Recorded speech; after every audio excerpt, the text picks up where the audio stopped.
7:20 de la mañana, somos un espacio global, por eso todos los días les digo saludo planetario, llegamos a todo el planeta. Y siempre es un gusto conversar desde Bogotá con Manuel Camilo González, politólogo, internacionalista, especialista en autoritarismo global, multilateralismo y política latinoamericana, profesor de la Universidad Javeriana. Manuel Camilo, gracias como siempre por atendernos. Buenos días. Buenos días, Eduardo. Muchas gracias por la invitación y un saludo para la audiencia. Bueno, mira, las dimensiones que estamos revisando en Haití tienden a mantenerse en ritmo creciente, se desborda. Incluso hay una propuesta del presidente de El Salvador, Nayib Bukele, quien decía que su gobierno puede solucionar la crisis de violencia que va en aumento en Haití. Y decía que se necesita incluso una resolución del Consejo de Seguridad de la ONU, por supuesto el consentimiento del país anfitrión y también considerar los gastos que implicaría esta misión, lo cual necesitaría cobertura hasta de las propias Naciones Unidas. Pero nos gustaría, Manuel Camilo, que nos ubicaras en contexto, que desde tu criterio definieras qué está pasando en Haití.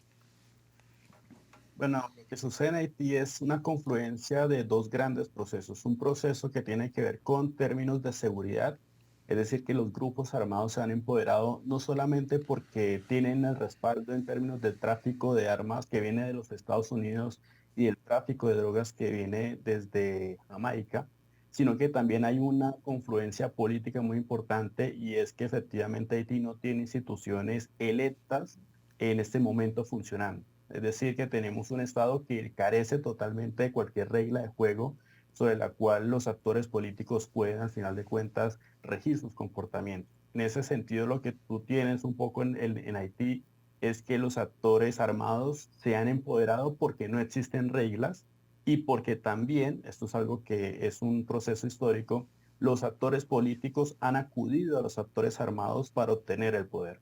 Entonces lo que tenemos es básicamente como esa explosión un poco de estos factores que históricamente han reforzado que la violencia en Haití es un medio legítimo para obtener el poder. Y obviamente a los actores políticos se les ha salido de las manos al punto de que obviamente en esos momentos pues obviamente están consiguiendo buscar un acuerdo político, pero también buscar la solución más efectiva y más inmediata para terminar con el problema de las pandillas.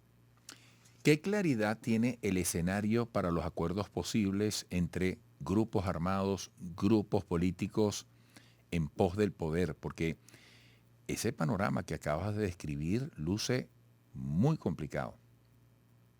Así es muy complicado porque efectivamente los actores políticos primero son múltiples, es decir, tenemos muchos partidos en Haití que en su gran mayoría son vehículos electorales, son partidos que aparecen en elecciones y después no los vuelves a ver sino hasta la siguiente elección. Tenemos organizaciones políticas de la sociedad civil muy fuertes, es decir, que se movilizan en las calles.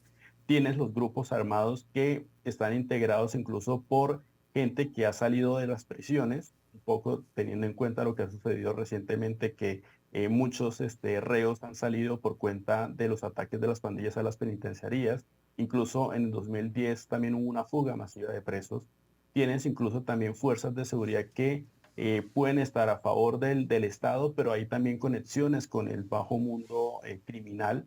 Entonces tienes una mezcla muy complicada efectivamente de actores y lo que está sucediendo ahora, y es algo que es una noticia casi que de último momento, es que el primer ministro en funciones, Ariel Henry, pues ha renunciado.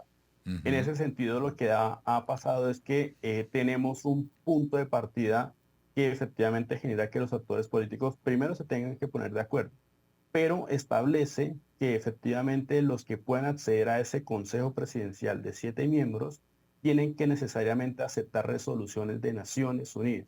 Es decir, que sí o sí tienen que aceptar una fuerza multinacional.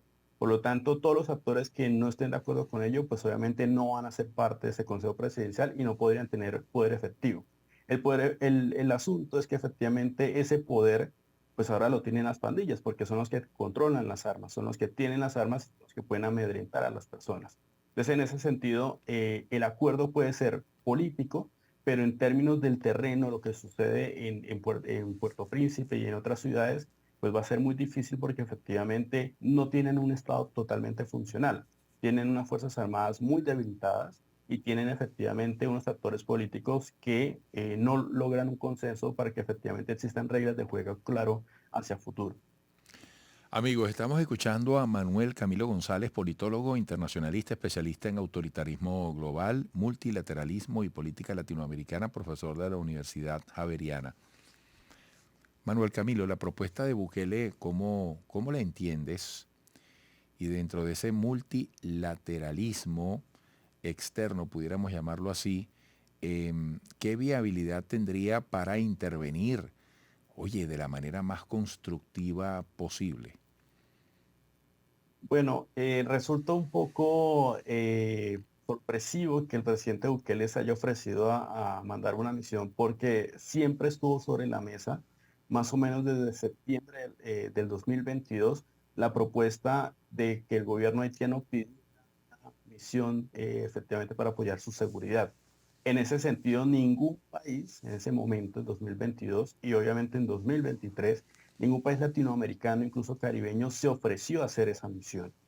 ¿Por qué? Porque obviamente el récord de las misiones de seguridad, incluso humanitarias, por ejemplo, la última fue la MINUSTAD, que estaba desde 2004 en Haití, ha tenido un récord en términos, digamos, de violación de derechos humanos muy negativo. Y obviamente siempre la idea de que los países cuando ofrecen su apoyo o su cooperación en términos de estas misiones, es una idea de reputación, es decir, los países que se ofrecen a hacer esto, pues ven una oportunidad de reforzar su imagen internacional. Entonces me parece sorpresivo porque desde 2022 siempre se puso sobre la mesa esta misión, esta idea de que efectivamente Haití necesitaba una fuerza externa para estabilizar su seguridad y El Salvador, como muchos países latinoamericanos, dijo no o simplemente guardó silencio y por eso Kenia es la que obviamente tomó el relevo en ese sentido. Ahora, ¿cuál es el problema que se viene? Y es que efectivamente no tenemos primer ministro y ni siquiera tenemos presidente. ¿Con quién va a hablar Bukele efectivamente para que esa misión se pueda establecer? Y obviamente hay que saber si la resolución de Naciones Unidas que ya tenemos, que es la resolución que le permite a Kenia enviar tropas a Haití, pues obviamente queda revocada o simplemente El Salvador se adhiere como un país más dentro de esa resolución para apoyar obviamente los esfuerzos de seguridad. Obviamente todo queda en términos de que el nuevo Consejo Presidencial que se va a establecer, pues obviamente termine por decidir qué actores son los más convenientes para intervenir en su país. Bueno, Manuel Camilo, agradecidos contigo como siempre por tu manera de aportar elementos de comprensión a un escenario como es el caso de Haití tan complejo. Un fuerte abrazo y espero que pronto retomemos estos interesantes diálogos. Muchas gracias, Eduardo. Encantado de contribuir al análisis de estos fenómenos. Gracias, Manuel Camilo González, politólogo, internacionalista, especialista en autoritarismo global, multilateralismo y política latinoamericana, profesor de la Universidad Javeriana en Colombia. Bastante difícil la situación de los haitianos, tal como lo ha ratificado Manuel Camilo. Volveremos.